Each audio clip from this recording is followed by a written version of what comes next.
பணம் இருந்தாலும் மேலும் அதை தேடுகின்ற மானிடர்கள் கூட்டம் நடுவே மனம் தேடி உனை திரிந்தபடி திருப்புகழை பாடும் என நாடி வந்து காத்த குருவே.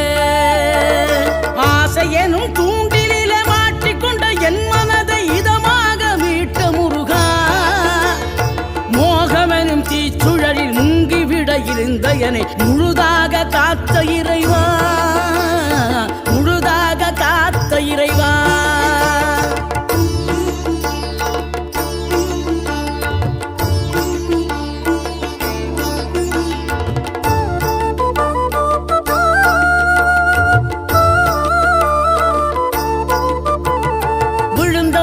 எழுவதுவும் எழுந்தவர்கள் விழுவதுவும் முருகாவும் செயலாலன்றோம். இங்கு அழுதவர்கள் சிரிப்பதுவும் சிரிப்பவர்கள் அழுவதுவும் குமராவும்